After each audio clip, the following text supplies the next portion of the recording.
Bonjour à tous, bienvenue au Billet Auto. Il est beaucoup trop tôt pour avoir un peu de charisme, mais par contre on va passer une journée de fou furieux avec Abarth. On va aller à Manicourt, sur le circuit, faire du track day avec ces petites bestioles derrière moi là.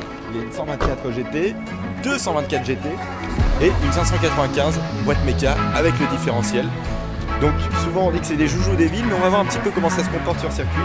Et on va prendre la route direction Manicourt, on va vous faire des images. Et vous parler un petit peu de ces petites bêtes, ces petits monstres. Moi, je vous le dis tout de suite, je vais pas être objectif. Mais bon, c'est pas grave, on va se faire plaisir. Allez.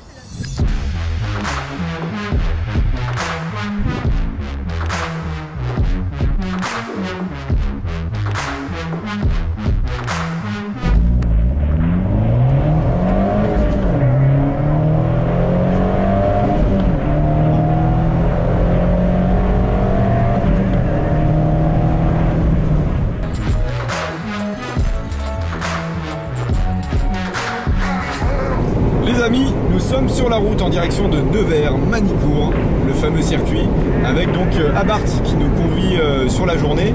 On est parti de Trappes ce matin très tôt, et là on arrive donc vers midi à Manicourt pour faire un petit peu de circuit. Ça va être très sympa, on a donc 224 Spider GT, Abarth toujours, avec le toit carbone juste au-dessus de nous, et les jantes OZ qui sont allégées. Du coup on a seulement 4 kg de plus par rapport à la 124 Spider classique. C'est quand même super contenu pour un hardtop. Et toujours les 170 chevaux avec le 1,4 litre turbo. Qu'est-ce que t'en penses toi de ce 1,4 litre? Moi je trouve ça très sympa. Je pense que c'est un des moteurs turbo que j'ai préféré dans les modernes. Ouais, mesure où il me rappelle énormément un Apple. Faut savoir que monsieur est un spécialiste des anciennes, qu'il est pro-ancienne. Vraiment. Et du coup, c'est une sacrée qualité qui décrit ce moteur, puisque t'aimes pas les turbos, et là, malheureusement ou heureusement, tu tombes un peu amoureux de ce moteur. C'est un grand mot, mais j'aime vraiment bien. Je comprends. En fait, moi, je vais vous expliquer pourquoi je l'aime, ce moteur. Il n'est pas parfait, parce qu'en effet, il manque d'allonge, il est peut-être un peu trop linéaire. Mais en fait, il correspond parfaitement à la philosophie de la voiture, dans le sens où une voiture de rallye, pour moi, aujourd'hui, c'est une petite cylindrée, 1,4 litre, 1,6 litre, ça va jusqu'au 2 litres, et un gros turbo. Et justement, c'est ce qu'on a ici, c'est qu'on a en fait un moteur creux de 1000 à 2000 tours minute. Après on se prend une claque, clairement. Ça vient pousser de 2500 à 5500, de manière assez correcte, hein. C'est pas non plus transcendant parce qu'on a que 170 chevaux. C'est suffisant. C'est suffisant, et après à partir de 5500, ça s'essouffle un peu. Mais ça correspond vraiment en fait à cette philosophie du rallye où on exploite les moteurs dans ce régime-là, 2500, 5500. Et c'est trop bien, il correspond parfaitement en fait à la bagnole avec cette vraie gueule un petit peu racée, rallye. Abarth, c'est des gènes de rallye de toute façon, je pense que tu connais un peu l'histoire. Ils se sont vraiment fait connaître là-dedans. Et pas que. Pas que, évidemment. Et avec ce châssis où on va en parler sur la piste, mais sur la route, c'est correct. C'est en termes de confort, là on parle. C'est correct dans le sens où ça saute un peu. Mais franchement, on fait de la route depuis ce matin, ça reste pas trop mal. Hein. C'est pas du tout dérangeant. Ouais, parce que la sellerie est plutôt bonne, on a un bon maintien, c'est cool, la position de conduite est agréable sans être fatigante. Un petit problème quand même sur autoroute, je pense que tu es d'accord avec moi, ça va être les bruits d'air. Un petit peu, ouais.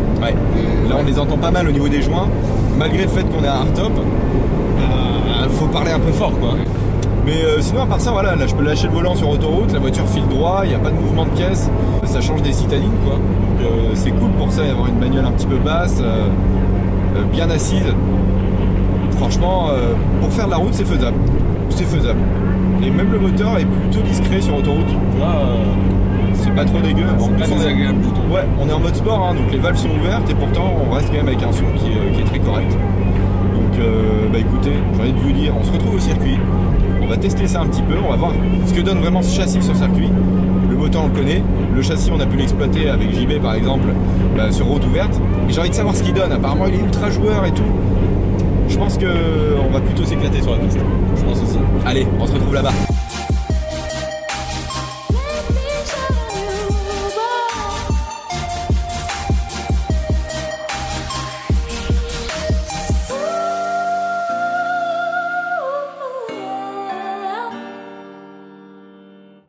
Hop.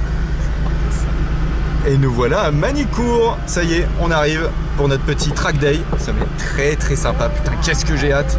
On va vous partager ça. Ça va être top. dirty by all those memories. We gave her her story, but I kept some. Oh, that's maybe a nightmare syndrome. They say that À fond, bien côté gauche et frein. Ouais, j'avais un peu d'angle volant encore. Ouais, t'avais un peu d'angle de volant et t'avais une roue dans l'air, du coup ça, Ah merde. ça augmente un peu le phénomène.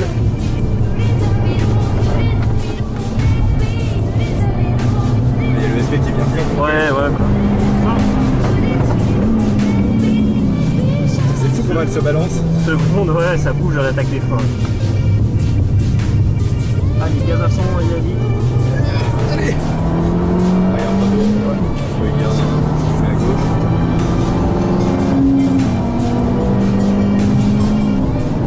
Ça y est, premier tour en Abarth fait avec la 595 Competition verte, magnifique, elle est juste trop belle. Et il y a beaucoup de monde sur la piste, donc il faut faire vraiment très attention aux autres personnes. Par contre, assez surpris, ça bouge pas mal de l'arrière, donc il faut faire vachement attention. Le SP est pas désactivable, il est un peu casse-tracteur, mais le moteur répond super bien. Après, ça mériterait un circuit un peu plus petit que Manicourt. Manicourt demande quand même de la vitesse, ça manque un peu de puissance. Mais bon, on s'éclate, on passe sur la 124 juste après, c'est parti. Ouais, je vais pas derrière. Externe.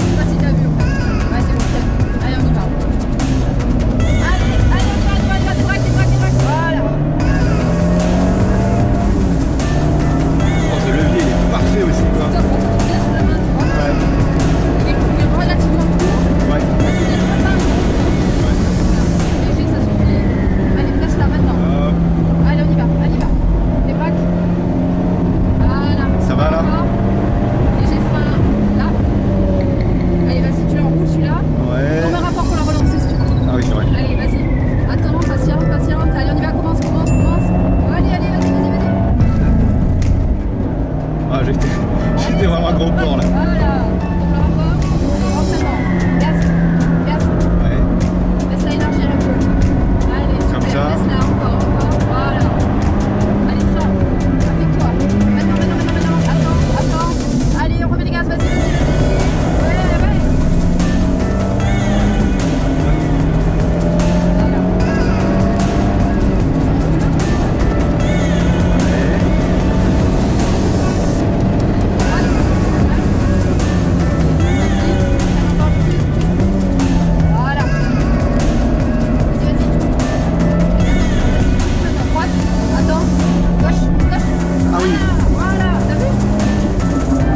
Ouais, c'est 10 fois mieux, ouais.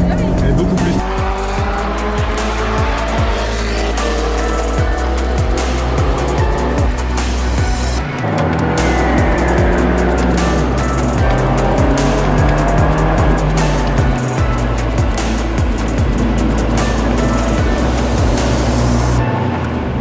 Ah là là, ça y est, on est sorti du circuit. C'était court, intense.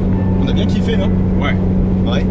D'ailleurs, je vous le présente quand même, monsieur David Toledano de Road Drugs Car. Road Drug. Putain, quel accent.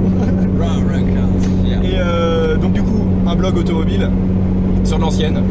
Beaucoup de l'ancienne. Beaucoup de l'ancienne, pas que. Pas que. Mais très sympa, allez faire un tour, c'est génial. Et du coup, bah voilà, c'était la découverte enfin sur circuit des Abarth. Donc on a fait la 595 Competition avec 180 chevaux sur le 1,4 litre et la 124 Abarth GT avec 170 chevaux. Qu'est-ce que tu as préféré toi? J'ai tendance à préférer la 124 parce que c'est de la propulsion, que c'est plus proche de ce que je conduis d'habitude.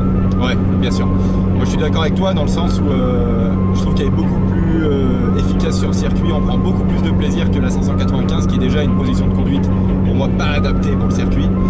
Et ce qui m'a vraiment choqué sur la 595, c'est vraiment le fait qu'elle se balade au freinage.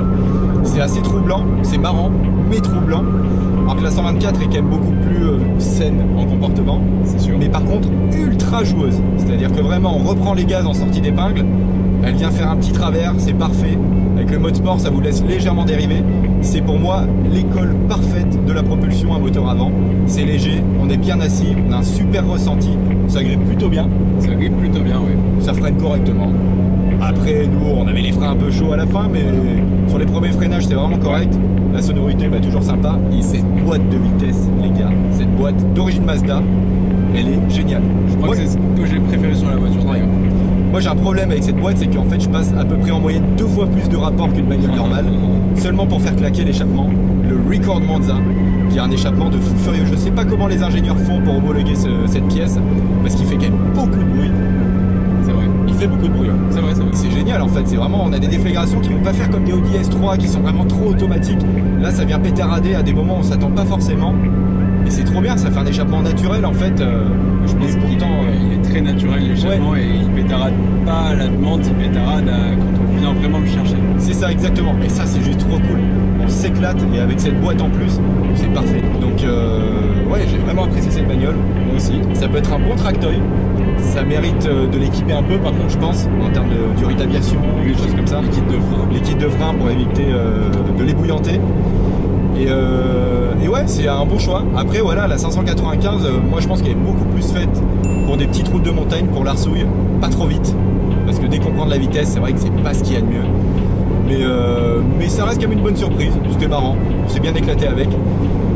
Au niveau de la conso, on est à 10 litres 6 en comptant le circuit. Donc depuis ce matin, franchement, c'est correct. Hein. Très correct. 10 litres 6, c'est vraiment pas mal. Après, voilà, si vous conduisez de manière très sobre, vous pouvez descendre dans les 7 litres, 7 litres 5. Moi j'ai envie de dire on s'en fout de la conso. Là, sur ce genre de voiture, oui. C'est pas des grosses rouleuses, hein, donc vous pouvez quand même faire de la route avec, c'est pas non plus désagréable, mais ça va pas être des voitures, on va faire 30 000 par an avec. Donc la conso on s'en fout un peu. Au niveau du prix, on est autour des 40-45 000 euros avec la version GT et le toit carbone. C'est relativement cher. Mais bon, à la limite, faut prendre une 124 Spider, ça suffit largement. Le toit, c'est, on va dire, un peu pour la frime, même s'il a une belle gueule. Voilà. Après, en toute sincérité, je vais pas être objectif avec cette voiture parce que je pense qu'un de ces jours, je vais me l'acheter. Sincèrement, c'est vraiment la philosophie de voiture qui me correspond le mieux. Une position très basse, allongée dans la voiture. Vraiment, t'as les pieds complètement allongés. Hein. On a un vrai ressenti de route, on a un moteur ultra fun, une vraie gueule. Franchement, elle dégage une sympathie cette bagnole. C'est assez dingue. Et il y en a qui ont peur de la fiabilité avec les italiennes, on vous connaît, j'étais comme ça avant. Sauf que rassurez-vous, de toute façon l'électronique c'est du Mazda, parce qu'on a le régulateur de vitesse, tous les capteurs sont quasiment Mazda. Les seules choses qui changent, c'est le réglage de la géométrie, le réglage des suspensions, la gueule évidemment, et le moteur. Sans parler de la boîte c'est une boîte Mazda, mais le moteur c'est un moteur donc 1,4 litre turbo de chez Abarth. Ce moteur est réputé plutôt fiable d'après les retours que j'ai eu. Il n'y a eu pas eu de casse, des choses comme ça. Donc c'est un choix vraiment à prendre en compte par rapport à la MX5. Moi je penche un peu plus pour la 124 qui pour moi, déjà je préfère la gueule de la 124. Et en plus de ça, elle est plus brutale en fait. C'est-à-dire avec le moteur qui vient vraiment vous envoyer dans la gueule, un châssis qui vient se tortiller, c'est vraiment génial. Franchement, je trouve que c'est la philosophie qui est complètement en adéquation sur tous les points du véhicule. Moi j'adore. Je retrouve beaucoup de caractère dans cette voiture et c'est hyper plaisant, on se sent vraiment connecté à la route en fait. Quand on la roule, c'est... Ouais, je suis d'accord, on sait vraiment où on met les roues. Là sur le circuit ça a été vraiment déterminant pour ça, c'est qu'on sait exactement où on la place, on sait où sont les limites. On a vraiment une bonne direction je trouve, avec un bon ressenti, on sait où est-ce qu'on met les roues, c'est précis. Elle est bien calibrée en termes de démultiplication, tout. Donc franchement, très bonne bête, moi j'adore. Donc bon, écoutez, si cette vidéo vous a plu, n'hésitez pas à vous mettre un pouce, s'il vous plaît, ça fait plaisir. Des commentaires, n'hésitez pas à me dire aussi si cette voiture vous plaît. Qu'est-ce que vous préférez entre la MX5 et la 124? Dites-nous si vous voulez plus d'essais comme ça, peut-être des comparatifs aussi, ça peut être intéressant entre les voitures. Et suivez le Bi-Auto sur Instagram. Et ouais, suivez le Bi-Auto sur Instagram, ça peut être cool. Abonnez-vous et bonne fin de ce que vous êtes en train de faire. Comme dit JB, c'est ma phrase de JB, cette façon. Je la recopie parce que bon, ça fait partie maintenant de la maison. Merci à toi David, c'était grave cool. Merci à toi. Et la prochaine, en espérant faire des anciennes un peu ensemble du coup. On va essayer, ouais. Écoute, parfait. Allez, ciao.